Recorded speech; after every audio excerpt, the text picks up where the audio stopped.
రాజానగరం నియోజకవర్గంలో TDP BJP Janasena ఐక్యతగా కలిగి అందరం ఒక తాటిగా ఉండి అభివృద్ధి పదంలో ముందుకు నడిపించాలి. ఇప్పుడు ఎస్సీ కార్పొరేషన్ లోన్లు విడుదల చేశారు.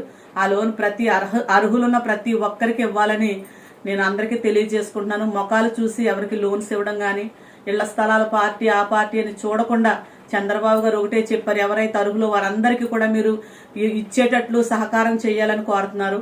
అలాగే మీరు కూడా నాయకులు కూడా అలాగే సపోర్ట్ ఇవ్వాలి. చంద్రబాబు గారు, ఉప ముఖ్యమంత్రి పవన్ కళ్యాణ్ గారు, లోకేష్ బాబు గారు తీసుకున్న నిర్ణయానికి కింద స్థాయిలో ఉన్న నాయకులు కూడా అంగీకరించి ఎవరైతే పేదలో ఎవరైతే అర్హులో అలాంటి వారిని గుర్తించి ఇళ్ల స్థలాలే కానీ లోన్సే కానీ ప్రతి ఒక్కరికి వచ్చేటట్లు సహకారం చేయాలని తెలియజేసుకుంటున్నాను.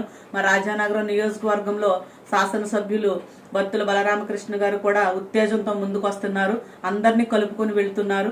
ఇంకా మంచి మంచి పనులు చేస్తూ ఇంకా మంచి మంచి నిధులను తెచ్చి ఈ రాజానగరం నియోజకవర్గాన్ని అభివృద్ధి పదంలో ముందుండాలి. ఎందుకంటే రాజానగరం నియోజకవర్గం తెలుగుదేశం పార్టీకి కంచుకోట. ఈ కంచుకోటను బద్దలు కొట్టడానికి చాలా ప్రయత్నాలు జరుగుతున్నాయి. ఈ కంచుకోటను బద్దలు కొట్టకుండా టీడీపీ సైన్యం ముందుకు వస్తున్నాము. ఖచ్చితంగా మాకు పదవులతో పని లేదు. ఒక టీడీపీ కార్యకర్తని చెప్పుకోవడమే మాకు చాలా గర్వకారణంగా భావిస్తున్నాం.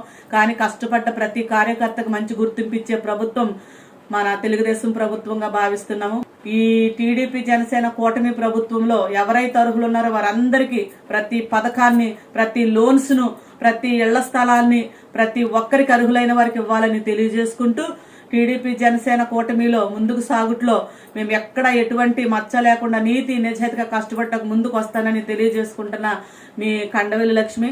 మాది రాజానగరం నియోజకవర్గం. టీడీపీ జనసేన బీజేపీ ఐక్యత వర్ధిల్లాలి, వర్ధిల్లాలి, వర్ధిల్లాలి. చంద్రబాబు గారి నాయకత్వం వర్ధిల్లాలి, లోకేష్ బాబు గారి నాయకత్వం వర్ధిల్లాలి, పవన్ కళ్యాణ్ గారి నాయకత్వం వర్ధిల్లాలి.